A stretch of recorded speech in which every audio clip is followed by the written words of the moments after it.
하나님의 말씀 우리가 봅시다. 레위기 10장 8절에서 11절입니다. 자, 찾으셨죠?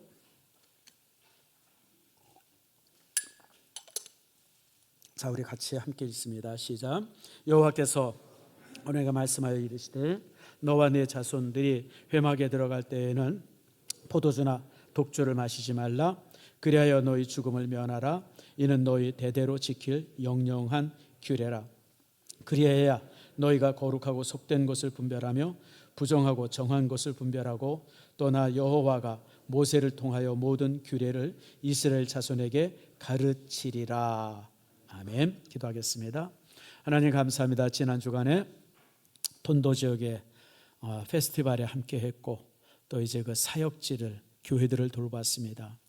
참 힘들고 어려운 사람들, 이 시대에도 저렇게 사는 사람들이 있구나라고 싶을 정도로 최악의 삶들을 사는 그들에게 우리가 희망이 되기를 바라고 우리의 작은 것이 그들에게 기쁨이 될 수 있도록 하나님 우리를 붙들어 주시옵소서.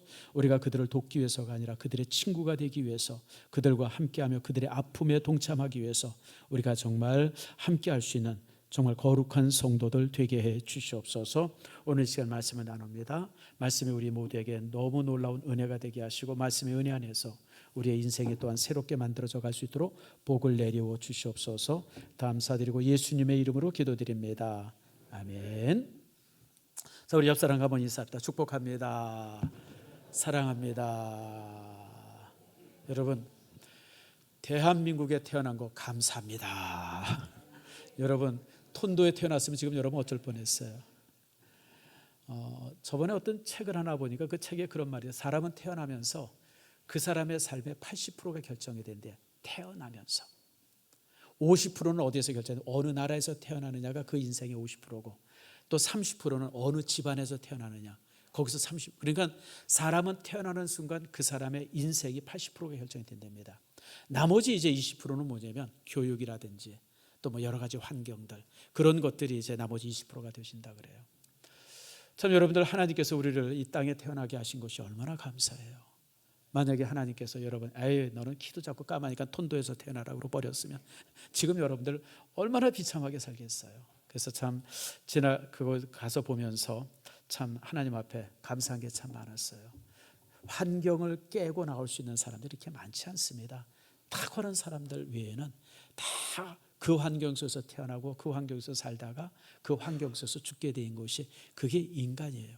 참 그래서 여러분 하나님께서 우리에게 좋은 삶들을 주셨는데 이 삶들이 여러분의 인생 속에서 또 이제 그 아름답게 또 감사할 수 있는 축복이 있기를 바랍니다. 오늘 우리가 읽은 이 본문은 이제 제사장에 관한 부분입니다. 이 부분은 여러분들이 너무 잘 아는 부분이에요. 왜냐하면 이 부분을 잘 알아서가 아니라 제사장에 대한 얘기들은 많이 들었기 때문에 그렇습니다. 여러분 제사장의 직분이 어떤 직분입니까? 백성들을 대신해서 하나님 앞에 여러분 이제 제사를 도와주고 또 성경 하나님의 말씀을 가르치고 또 이제 백성들의 죄를 위해서 하나님 앞에 기도하고 이런 게 이제 제사장의 직분이죠. 그래서 하나님께서는 제사장을 자신이 직접 임명하셨어요. 요즘에 대부분의 교회 임명들은 이제 그 선거죠. 근데 사실은 여러분 선거는 인기 투표입니다. 가장 좋은 것은 하나님께서 직접 임명하시는 건데 우리가 그 하나님의 뜻을 모르기 때문에 이제 선거를 통해서 하죠. 그러나 여러분 구약에 보면 하나님께서 제사장은 하나님께서 직접 임명하셨습니다. 그게 이제 레위기 8장에 나옵니다. 레위기 8장에 보면 하나님께서 모세에게 명령하죠. 아론과 그의 자식들을 데리고 나갔어요. 네 아들을. 그랬을 때 하나님께서 저들을 제사장으로 임명해라. 그래서 그때부터 아론이 제사장의 가문이 되어지고 그 후손들만 제사장을 합니다. 그러니까 여러분들 우리가 하나님 앞에 뭔가 임직을 받고 하나님 앞에 세움을 받은 것은 내 공로는 하나도 없어요. 모든 것이 하나님의 사랑입니다. 그분이 우리를 택하셨고 부르셨고 세워주신 거예요. 그러니까 내가 했다라고 내가 무슨 뭐 잘나서 목사 되고 내가 잘나서 장로 되고 그런 거 일절 없음을 항상 기억하세요. 하나님께서 그렇게 되라고 우리를 세워주신 거예요. 저도 마찬가지입니다. 저도 40여 년 전에 목사 안수를 받을 때 참 생각을 많이 했어요. 나 같은 사람이 목사로서 제대로 할 수 있을까?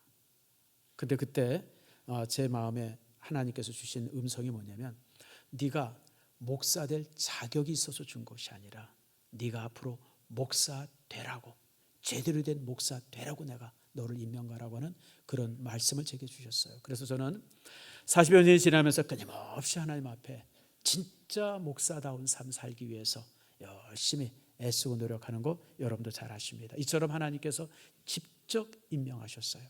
뿐만 아니라 하나님께서 직접 임명하실 뿐 아니라 하나님께서 그 삶에 이제 이렇게 임무를 주셨어요. 오늘 우리가 읽은 이 본문이 하나님께서 주신 임무입니다. 하나님을 거룩하게 하고 백성들에게 삶을 가르치고 너 스스로도 거룩한 자가 되라고 오늘 우리에게 말씀하십니다.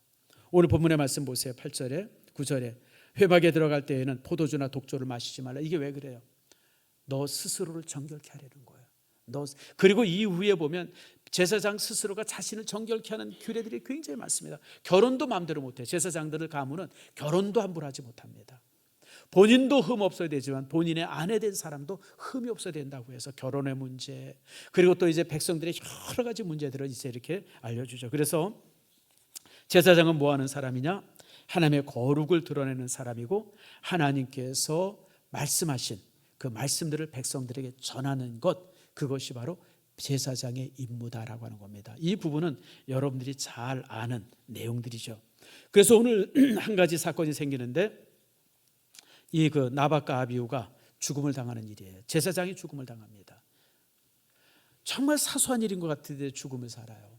무슨 사건이 있었냐면, 그러고 이제 하나님께서 제사장으로 삼았어요. 그리고 이제 성전에 불이 이제 위에서 나옴으로 인해서 거기 하나님께서 주신 거룩한 불이 있었어요. 근데 모든 예배를 할 때마다, 모든 예배를 드릴 때마다 이 거룩한 불을 가지고 예배를 드려야 돼요. 그런데 이게 불편한 거예요. 왜냐하면 그 향로에 불을 킬래도 저기 가가지고 그 불씨를 가져다가 여기 불을 붙이고 이게 귀찮으니까 이 나답과 아비후라고 하는 이 두 아들이 그냥 대충 옆에 있는 그 이제 이 불 가지고 그걸 불을 붙였어요. 그때 바로 즉살해 버렸어요. 우리가 생각할 때는 아이고 하나님 너무하시지 않았나. 근데요, 여기는 중요한 교훈을 우리에게 주십니다. 신앙의 가장 무서운 적이 뭐냐면, 따라합시다. 편리주의. 따라합시다. 편리주의. 편리주의가 가장 무서운 신앙의 적이 된다는 거예요. 우리 예배드리기 위해서 어디 나와야 돼요? 교회 나와야죠. 근데 어떻게 하면 편해요? 집에서 TV로 드리면 훨씬 편하잖아요. 커피 마셔가며 다리 꼬아가며 파자마 입고 훨씬 편하잖아요. 지금 한국 교회는 뭐가 위기냐면 편리주의가 위기예요. 점점 더 편해지려고 그래요. 미국은 이게 너무너무 심각하고, 미국은요 꽤 많은 성도들이 집에서 예배드립니다. 영상으로 예배드리고 영상으로 헌금하고. 그래서 주일날 되어지면 미국의 TV 설교단이 되게 많거든요. 쭉 채널 돌려가지고 누가 설교 제일 잘하나 봐가지고 이 사람이 제일 잘하네. 그럼 그 설교 듣고 거기다 헌금하는 거예요. 그러니까 미국의 이런 편리주의가 미국의 교회를 망치고 있어요. 그래서 바로 오늘 우리에게 주시는 말씀은 하나님의 말씀하신 그대로 순종해라. 그래야 예배가 되어지고, 그래야 하나님의 거룩이 세워진다고 하는 겁니다. 그래서 여러분들 오늘 이 말씀에 여러분들 잘 보시길 바랍니다. 자, 이게 이제 하나님께서 이제 첫 번째로 제사장을 세운 세움의 이제 모습이죠. 자, 이제 그러면서 하나님께서는 이제 여기서 끝나는 것이 아니라 베드로전서 2장 9절에 우리에게 이렇게 말씀합니다. 자, 한번 말씀 봅시다. 시작. 그러나 너희는 택하신 족속이요 왕 같은 제사장들이요 거룩한 나라요 그의 소유가 된 백성이니. 누가 택한 족속이고 왕 같은 제사장이에요? 누가? 너희가 누구를 말합니까? 우리를 말해요. 여러분, 저는 이 말씀을 예전에 처음 읽었을 때 너무너무 놀랐어요. 아니, 세상에 어떻게 나 같은 사람이 제사장이 되나. 그것도 다른 제사장도 아니고 왕 같은 제사장. 다시 말하면 대제사장이라는 거예요. 여기에 뭐가 나오냐면, 왜 우리를 향해서 하나님께서 대제사장이라고 그랬냐면, 대제사장은 어디에 들어갈 수 있냐면 지성소에 들어갈 수가 있어요. 지성소. 제가 이제 올해 되어지면서 대속죄일이라고 하는 말씀 여러분에게 한번 드린 기억이 있어요. 유대인들은요 이스라엘 사람들은 하루가 1년이 시작할 때, 우리는 1년이 시작되면 야 새해가 되었다 보신각 종치고 그냥 뭐 막 난리가 나잖아요. 유대인들은 그렇게 하지 않아요. 유대인들은 새해가 되어지면 큰 나팔을 붑니다. 이 양각 나팔, 양뿔로 되어진 나팔을 크게 불어요. 그리고 그 나팔 소리를 들은 모든 유대인들은 한 주간 동안 회개 기도를 합니다. 그게 대속죄일입니다. 대속죄. 그러니까 유대인들은 한 해를 회개로 시작을 합니다. 그리고 이제 회개를 해요. 그리고 그때 대제사장은 이제 이 그릇에 이 짐승의 피, 번제드린 짐승의 피를 담아가지고 지성소에 들어갑니다. 지성소에 들어가서 하나님 앞에 자신의 죄를 회개하고 백성의 죄를 회개하고 하나님 앞에 그가 대표로 지성소에 들어가서 기도합니다. 그래서 대제사장이 일반 제사장이랑 틀린 게 딱 하나입니다. 지성소에 들어갈 수 있느냐 없느냐. 일반 제사장들은 지성소에 못 들어갑니다. 들어가면 바로 죽습니다. 그래서 이제 성경에 보면 특별히 레위기의 그 말씀에 나오는데 대제사장이 지성소에 들어갈 때는 준비를 참 많이 합니다. 한 달 전부터 목욕을 항상 하고 스스로 정결하게 되고 세상 사람들과 만나지 않고 부정한 것을 보지도 않고 듣지도 않고 뭐 그러면서 자기를 정결을 완전하게 한 다음에 지성소 안에 들어갑니다. 그러지 않으면 죽었어요. 그래서 그 제사장의 그 옷술에 방울을 하나 달았습니다. 제사장이 기도한다 좀 왔다 갔다 하면 딸랑딸랑 소리가 나잖아요. 그럼 바깥에서 제사장들이 다 듣고 있어요. 딸랑딸랑 소리가 나면 아직 안 죽은 거예요. 그러고 나오면 괜찮은데 오늘 갑자기 어느 순간 딸랑딸랑 소리가 딱 그쳐요. 그럼 하나님께서 죽인 겁니다. 뭔가 하나님의 요구한 거룩함에 위배가 되셨을 때. 그래서 여러분 대제사장은 사실은 목숨을 걸고 그 직분을 감당을 했습니다. 그게 대제사장인데 오늘 하나님께서 우리를 향해서 너희들이 대제사장이다라고 말씀을 하고 있어요. 하나님의 거룩함을 드러내야 되고 지성소에 들어와서 기도해야 할 우리들인 거예요. 자, 그렇게 된 이유가 이제 성경에 이렇게 우리에게 설명을 하고 있어요. 여기에는 왜 우리가 대제사장이 되었는지 이유를 설명하고 있습니다. 먼저 히브리서 4장 14절이에요. 자, 한번 읽어봅시다. 시작. 그러므로 우리에게 큰 대제사장이 계시니 승천하신 이곧 하나님의 아들 예수시라. 우리가 믿는 도리를 굳게 잡을지어다. 여러분 우리에게 대제사장이 계세요. 그분이 누구라고요? 예수님이 우리의 대제사장이에요. 그러니까 예수님이 우리의 죄를 위해서 하나님 앞에 직접 간구하셨어요. 그래서 예수님은 우리 모두의 대제사장이 되십니다. 구약시대 때는 아론의 후손만이 대제사장이 되셨어요. 근데 신약이 딱 지어지고 예수님이 이 땅에 오시면서 그 순간 이제 아론의 제사장의 직분은 끝나고 예수님이 대제사장이 되셔서 우리의 죄를 위해서 기도하세요. 그런데 예수님이 승천하시잖아요.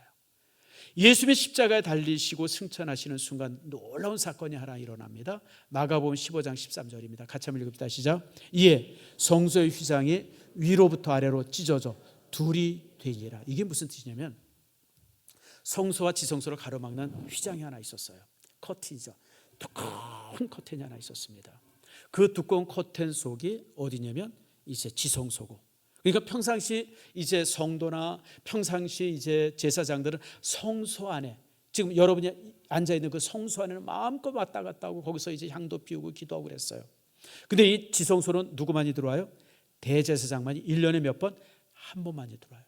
근데 예수님이 십자가에서 죽으시는 바로 그 순간 휘장이 위에서부터 아래로 쫙 찢어버립니다. 그리고 환하게 지성소가 드러나요. 뭘 뜻하죠? 이제는 누구든지 그 안에 들어가서 기도할 수 있다는 거예요. 누구든지. 그래서 우리가 대제사장이 되어진 거예요. 우리가 예전에는 대제사장만이 들어갈 수 있는 그 지성소 안에 내가 들어갈 수 있고 여러분이 들어갈 수 있어요. 그래서 여러분 우리가 하나님 앞에 뭐가 되어져요? 대제사장이 되어지는 겁니다. 그러면서 하나님께서 또 우리에게 귀한 말씀을 하나 주시죠. 사명을 주십니다. 로마서 15장 16절입니다. 같이 읽습니다. 시작. 이 은혜는 곧 나로 이방인을 위하여 그리스도 예수의 일꾼이 되어 하나님의 복음의 제사장 직분을 하게 하사. 그리고 우리에게 이 땅에 사명을 주셨어요. 땅에서 무엇의 제사장이 되라고요? 복음의 제사장이 되라고요. 복음의 제사장. 말씀을 전하는 복음의 제사장이 되라. 그래서 여러분 우리는 이 땅에 살면서 평신도가 아니에요. 나는 평신도야. 나는 평신도 노릇만 할 거야. 그런 사람들은 따라합시다. 병신도다. 평신도도 아니에요, 여러분들. 우리는 이 땅의 평신도지만 성도고, 우리는 이 땅의 대제사장이에요. 목사만이 대제사장 아니에요, 여러분들. 나만 대제사장이면 내가 얼마나 좋겠어요. 그렇잖아요, 여러분들. 나만 대제사장이면 내가 얼마나 신나겠어요. 그냥 장로님들, 권사님들 모아놓고 내가 매일 초달할 거예요. 똑바로 살아! 뭐 이러고. 근데 여러분, 나만 대제사장이 아니라 여러분 모두가 대제사장이에요. 여러분 모두가 하나님 앞에 직접 기도할 수 있어요. 복음의 사자가 될 수 있습니다.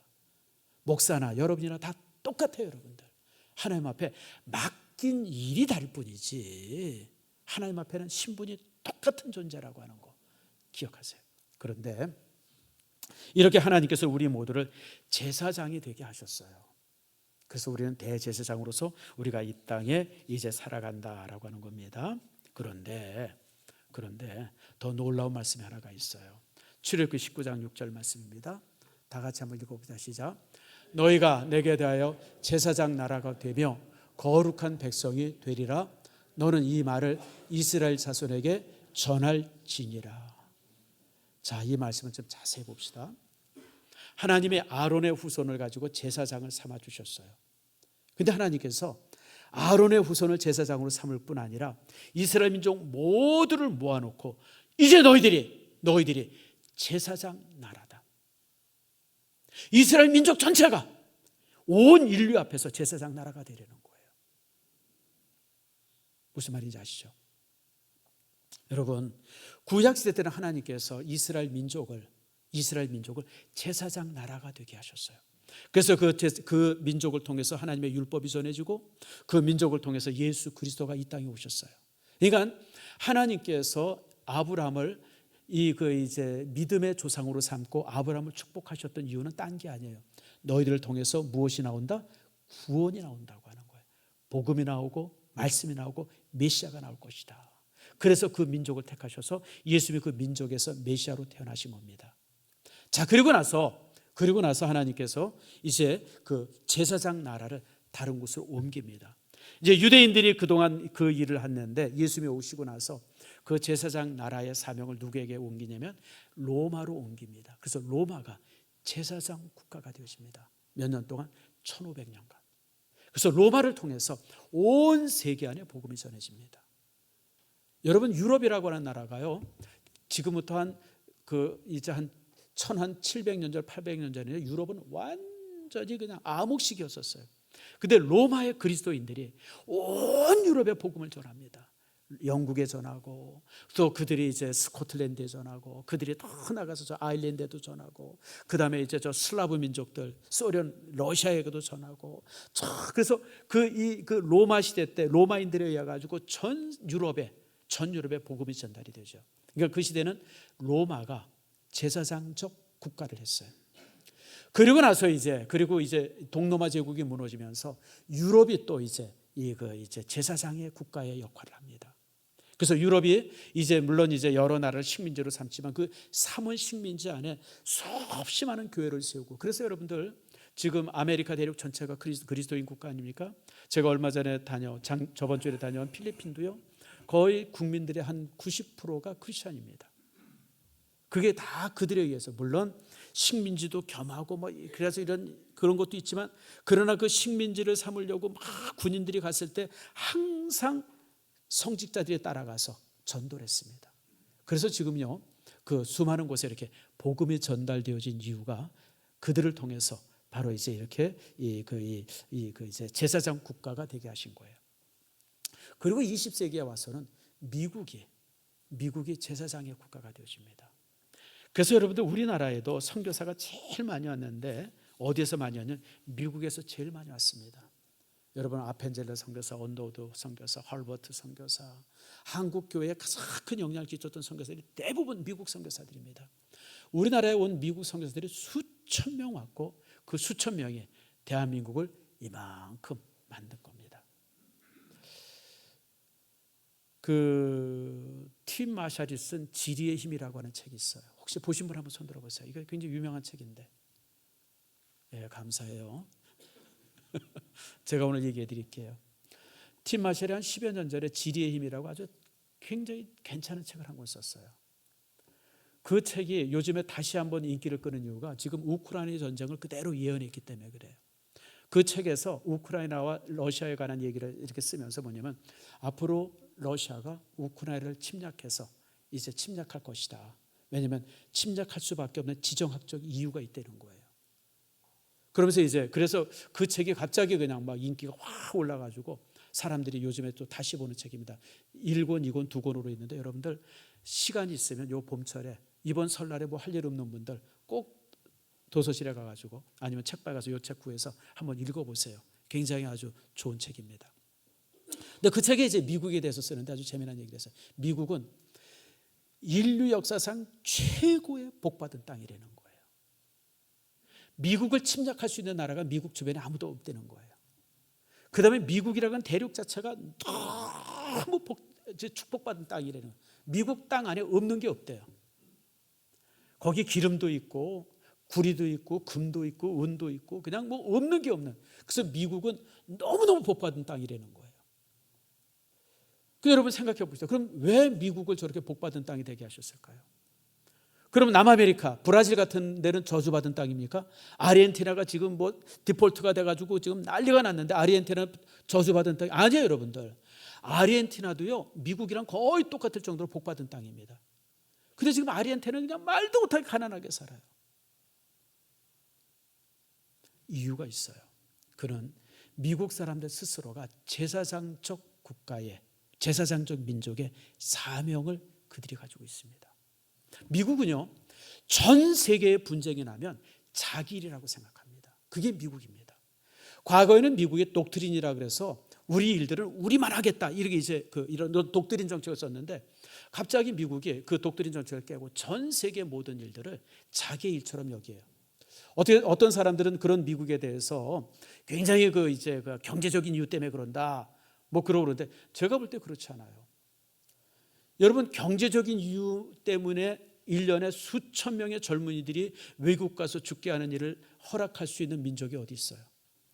만약에 우리나라 석유 수입을 하고 그래야 되니까 바레인에 우리나라 군인들을 한 500명 주둔시켜서 그 바레인을 지켜야 된다. 왜냐하면 우리가 원유를 이제 가스를 거기서 거의 들여오잖아요. 근데 주변에 이제 바레인을 침략하라고 하는 나라 이란도 있고 뭐 이런저런 나라 이제 그래서 만약에 500명을 주둔시켜서 그 석유지를 지켜야 된다 그러면 여러분 우리 부모들 중에서 그 허락할 부모들이 있을까요? 난리가 날 거예요. 아니 왜 바레인만 그러냐? 딴 나라 가서 수입하면 되지. 우리 아들을 왜 거기 가서 죽이냐 난리치고. 근데 여러분 미국은 안 그래요. 분쟁하는 지역에 어김없이 젊은이들을 보내고요. 수많은 젊은이들이 거기서 죽음을 당합니다. 근데 미국은 그걸 당연하게 여깁니다. 이게 미국의 정신이에요. 제가 영화를 예전에 한 편 정말 감동적으로 본 영화가 하나 있어요. 브래드 피트가 주연으로 나온 영화인데 한 30년 된 영화입니다. 가을의 전설이라는 영화입니다. 아마 여기 보신 분들 여러분 있을 거예요. 너무너무 괜찮은 영화. 여러분 꼭 보세요. 거기 보면 아버지가 대령 예편한 사람이에요. 아들이 셋이 있어요.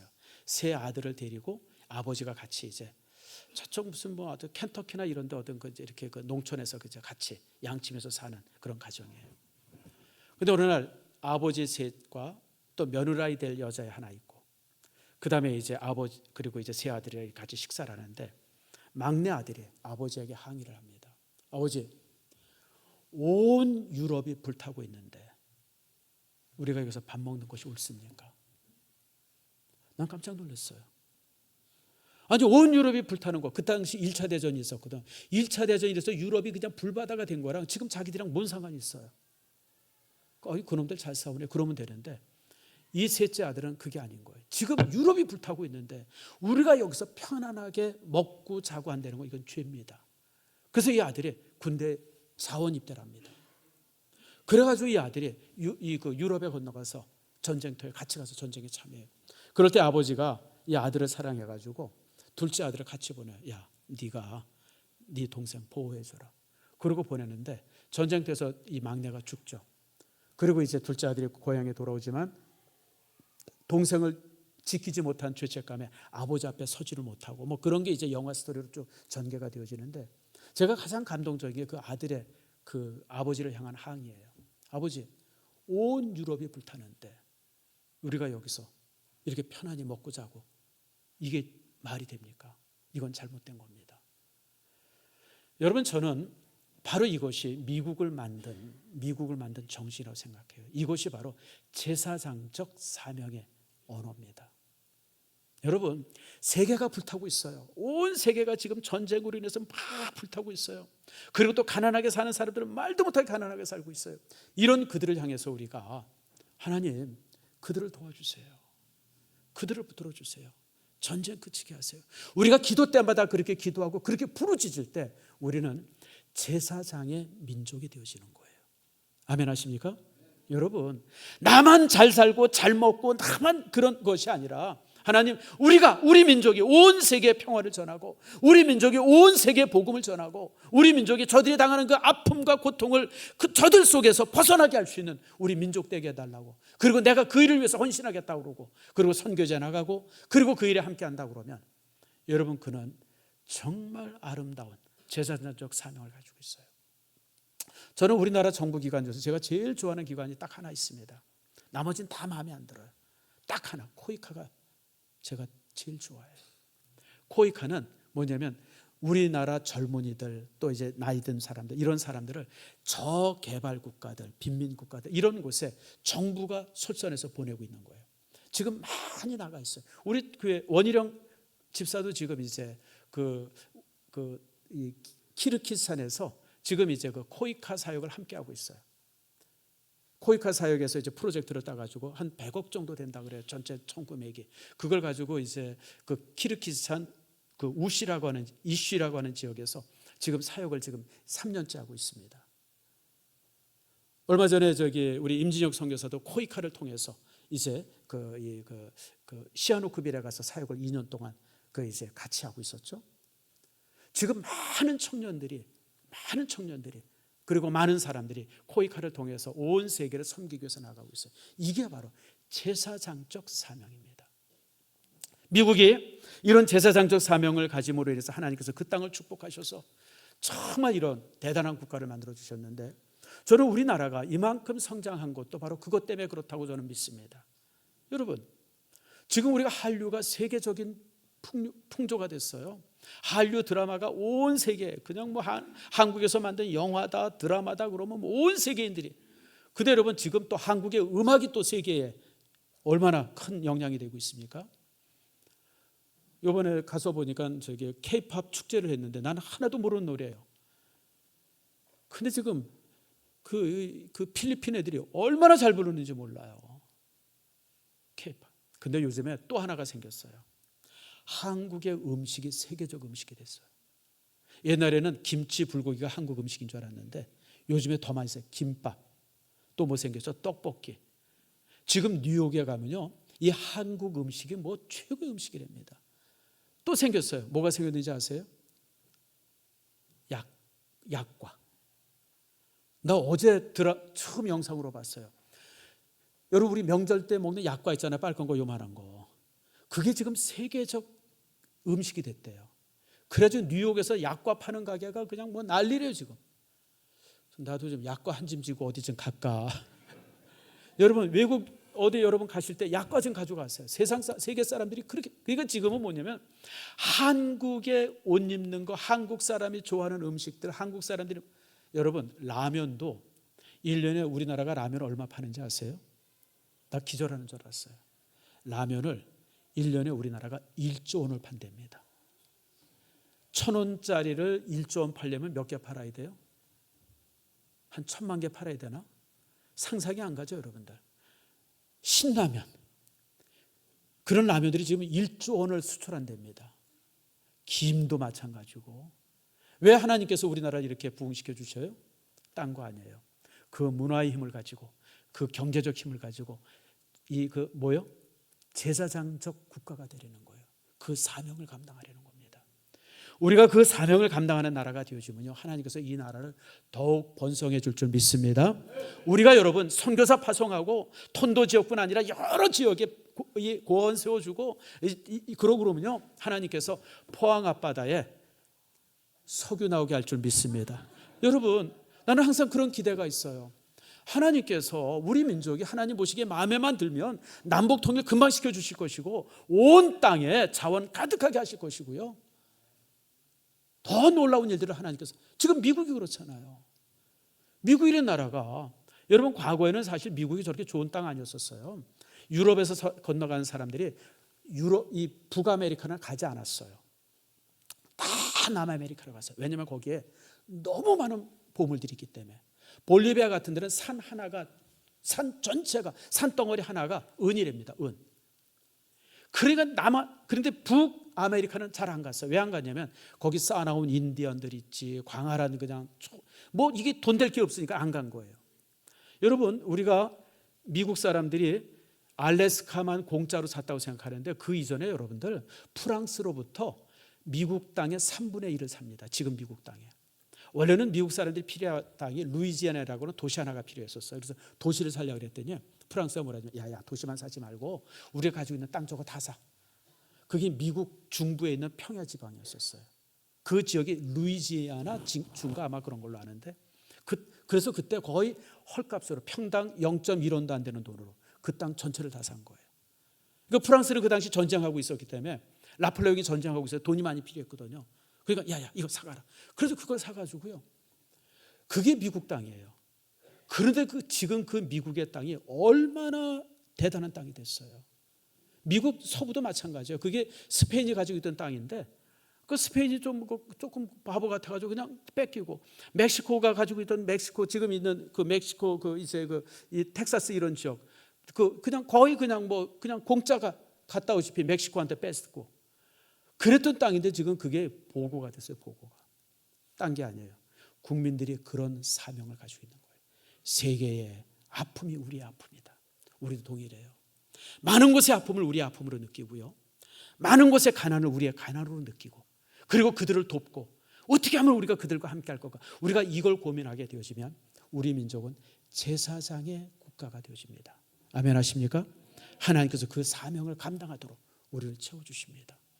여러분들이 그런 축복 안에서 그 사명을 갖는 여러분들 모두가 되어지고, 가정이 되어지고, 여러분의 삶이 되어지기를 축복합니다.